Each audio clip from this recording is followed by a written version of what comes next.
Salve galera! Então, vamos seguir essa série de vídeos sobre abolicionismo policial.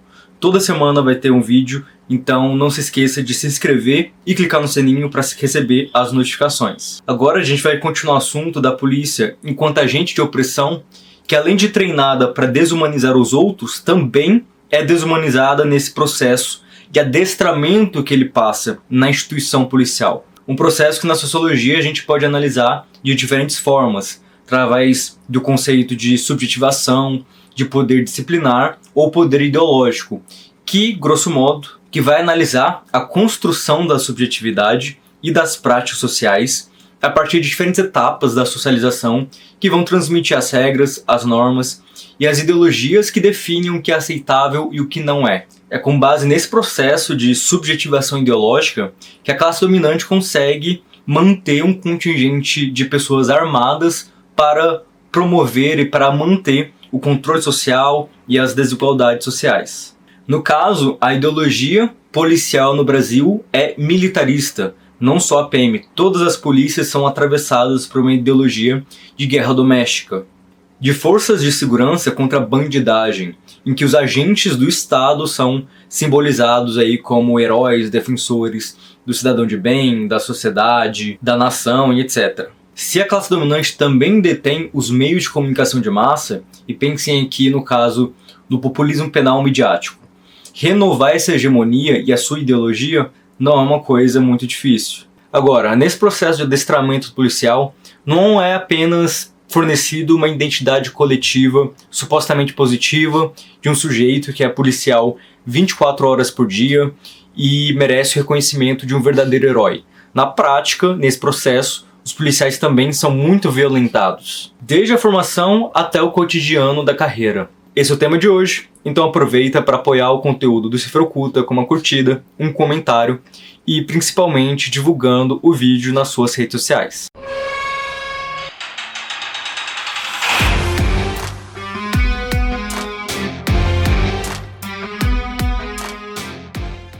Bem, eu acredito que muitos de vocês já ouviu falar de casos de tortura na formação policial. Todo mundo que assistiu Tropa de Elite 1, por exemplo, viu uma ilustração disso. Tem um PM, que também é doutor e professor no estado da Paraíba, que chama Fábio França, que cunhou um conceito para essa análise daquilo que ele pesquisa, né? Ele cunhou o conceito de pedagogia do sofrimento. No caso, e já me apropriando do conceito agora num viés marxista, que não é o caso do Fábio França, mas eu vejo esse conceito simbolizando uma ideologia em que é necessário você brutalizar o indivíduo que vai fazer a função do policial justamente porque a função do policiamento é brutalizar. O policial precisa ser treinado para esculachar o povo, é treinado para matar, é treinado para torturar. E para facilitar esse processo, você começa desumanizando o próprio policial, com uma série de abusos físicos e psicológicos e canalizando a frustração desse processo de vitimização da polícia com o policial naqueles que vão ser os povos policiados. No caso, esses absurdos até atingem formações de bombeiro, como nesse caso aqui que eu estou deixando as referências, em que a responsável pela tortura é uma tenente mulher, que eu acho que é um aviso importante para a gente fugir dessas falsas soluções de que é só colocar uma mulher, colocar negros em posições de poder, que as práticas policiais vão ser menos opressoras. Não é o caso. Isso também é um lembrete que esse problema não é exclusivo da PM. Pode ser mais forte na PM e no Exército, mas também atravessa todas as outras instituições. Inclusive, tem uma pesquisa com pesadores de diferentes instituições, como a FGV e o Fórum Brasileiro de Segurança Pública, que aplicou questionários para mais de 20 mil policiais no Brasil e descobriu que cerca de 30% admite que já sofreu tortura, seja na formação ou em outro momento. E mais do que isso, 60% diz que já foi humilhado ou desrespeitado por um superior hierárquico. Eu diria que a prática de abusos ela é mais intensa no treinamento quanto mais a função está voltada para combater o inimigo construído. Quanto mais engajado é nessa guerra doméstica. Então, de novo, é algo que vai do Exército para a Polícia Militar, Polícia Civil e agentes penitenciários. Cada uma dessas instituições tem algum tipo de tropa de operações especiais em que a coisa é muito mais intensa, muito mais violenta. Então, por exemplo, a gente tem o caso do BOPE e dezenas, ou até centenas de outras tropas de elite que eu vou deixar uma lista também nas referências. E aí o treinamento é feito para ser desumano, para você fingir que está na Esparta formando um soldado que precisa sofrer e se acostumar a viver sobre a mais intensa das pressões. E aí você tem uma romantização do caralho de uma série de abusos, como deixar os alunos passarem fome, a fazer uma semana de treinamento em que estão dormindo 3 horas por dia, então a privação de sono é muito comum. E aí tem coisas como sofrer spray de pimenta direto, ficar trancado numa sala com gás lacrimogêneo, tomar banho de gelo à noite e não poder se enxugar, além de se alimentar de forma humilhante e insegura, como comendo do chão, ou comidas que não deveriam ser misturadas, como doce com salgado e água, tudo misturado numa panela. O relato mais chocante que eu já li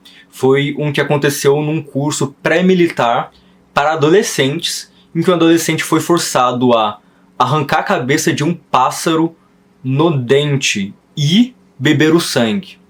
Então você fica aí como exemplo de como essa pedagogia do sofrimento é um método macabro de preparação de pessoas. Eu vou ler aqui um trecho que ilustra como é esse cotidiano na formação do policial. Bora, bora, você é um bicho, você é um jumento, seu gordo. O ex-soldado Darlan Menezes Abrantes imita a fala dos oficiais que o instruíam na academia quando ingressou na Polícia Militar do Ceará em fevereiro de 2001. Às vezes, era hora do almoço e os superiores ficavam no meu ouvido gritando que eu era um monstro, um parasita. Parecia que estava adestrando um cachorro. O soldado é treinado para ter medo do oficial e só. O treinamento era só mexer com o emocional. Era para o cara sair do quartel igual um pitbull doido para morder as pessoas. Como é que eu vou servir a sociedade desse jeito? É ridículo. O policial tem que treinar o raciocínio rápido, a capacidade de tomar decisões. Hoje, se treina um policial, parece que está treinando um cachorro para uma rinha de rua. Reflete. Enfim, eu analiso todo esse tipo de abuso com um propósito, que é de criar policiais submissos, conformados e obedientes à autoridade hierárquica.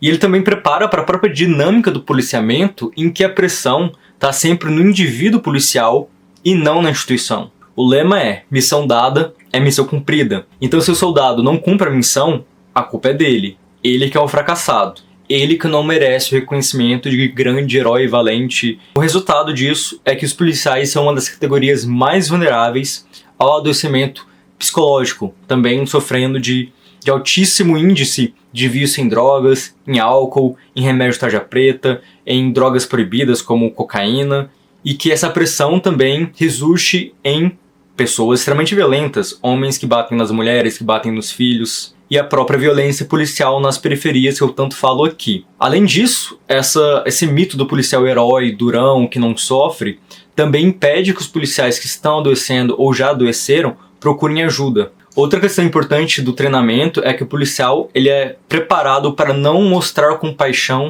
às vítimas da violência policial.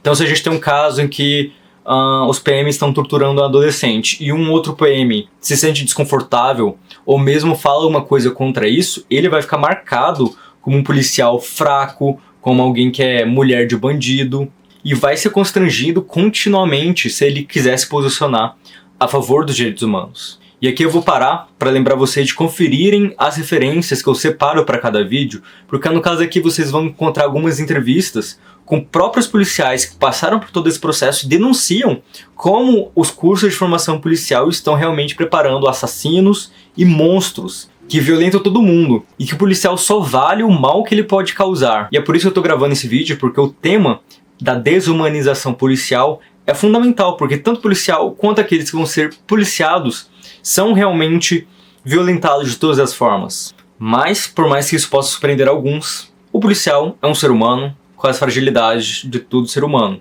E eu acho até que isso é representado naquele Tropa de Elite 1, que mostra um policial do BOPE completamente destruído, uma pessoa sem estabilidade emocional, dependente de vários remédios, que não tem paz no relacionamento e que, enfim, tá em profundo desespero existencial. Eu acho que isso é um retrato fiel ao que a gente tem na realidade. O policial chora, o policial tem ansiedade, tem palpitação, sofre com estresse pânico, burnout e ainda somatiza uma série de doenças no sistema digestivo, no sistema cardíaco e sistema nervoso. É realmente alguém que está sendo sacrificado em nome de um projeto, mas o projeto não é de segurança pública, é de dominação social. Para esse vídeo anterior, eu utilizei como referência uma pesquisa de doutorado chamado Adoecimento e Retorno ao Trabalho após transtorno mental, um estudo com policiais militares do Distrito Federal, que foi escrita pelo Cledinaldo Dias, que inclusive é um camarada meu. A gente fez vários cursos juntos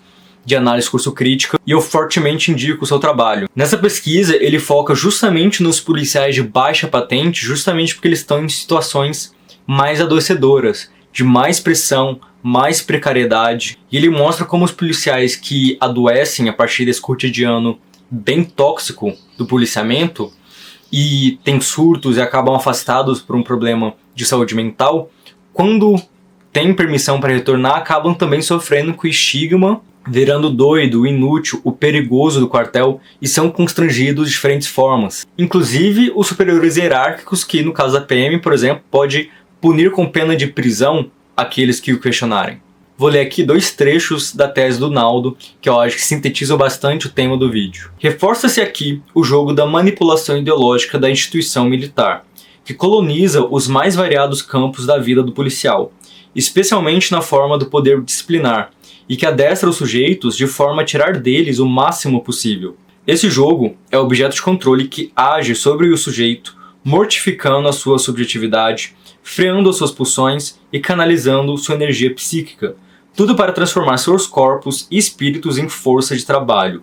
O efeito ideológico dessa construção identificacional é a dominação que estabelece sobre o policial ao inculcar nele os valores e princípios da ideologia militar.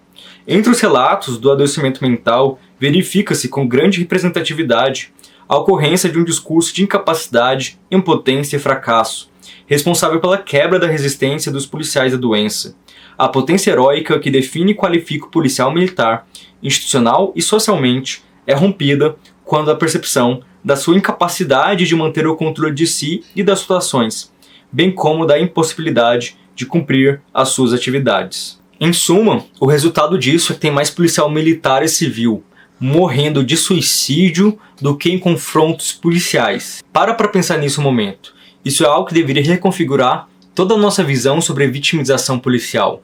Porque ao contrário do que os populistas penais, os punitivistas falam, não é a bandidagem que está matando a polícia. É a polícia que está matando a polícia. Por isso que eu digo, se a gente quer realmente ter solidariedade verdadeira com os policiais, a gente precisa falar em abolicionismo policial. Porque se tem uma instituição que está voltada para transformar a vida do policial em um inferno, é a polícia. Tudo porque ela não quer seres humanos normais, porque a sua função é de desumanização. Então o que ela quer são sujeitos obedientes e que cumpram as ordens do superior hierárquico. Se o policial entra em depressão e morre, que se exploda, que tem um exército industrial de reserva aí para repor a força de trabalho. Mas enquanto um policial está vivo, ele precisa estar disposto a matar e a torturar. Um exemplo disso é o chamado currículo oculto, que é aquilo que não está explícito nas normas, mas está no aprendizado dentro das instituições. É aquilo que é ensinado geralmente de forma oculta, mas nem sempre. Por exemplo, pouco tempo atrás viralizou o vídeo de um cursinho preparatório para PM, em que tem um desgraçado lá falando de como ele se orgulha em relação às dezenas de assassinatos que ele cometeu, vários dos quais ele sequer assinou, e como ele torturava com prazer. E nesse vídeo ele fala como é desonroso para um policial socorrer uma vítima abatida.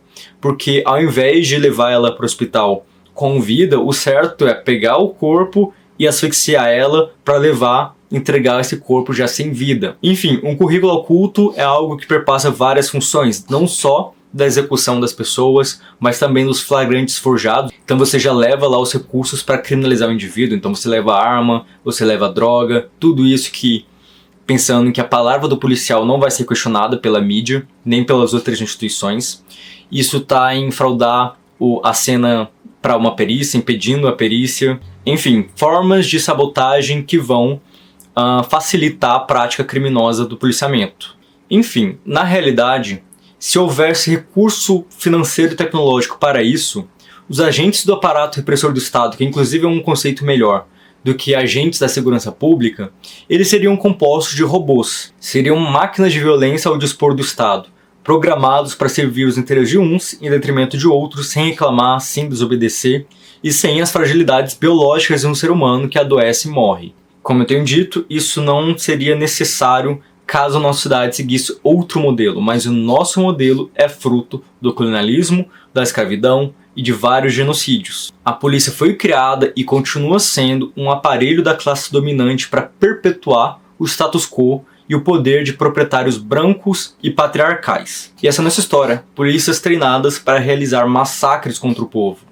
Mas, como diria Antônio Gramsci, para uma dominação se renovar ao longo do tempo, é necessário não só ter os meios de repressão, mas também de produção de consenso. Então eu quero finalizar esse vídeo recomendando um episódio de Black Mirror para você. Um episódio que inclusive já é bem famoso, mas eu acho que cabe perfeitamente, que chama Engenharia Reversa. É um episódio que mostra como que o soldado ele é desumanizado, mesmo que ele nem perceba, às vezes ele pensa que ele está se dando bem, mas é justamente porque ele não tem nem ideia de como ele está sendo violentado.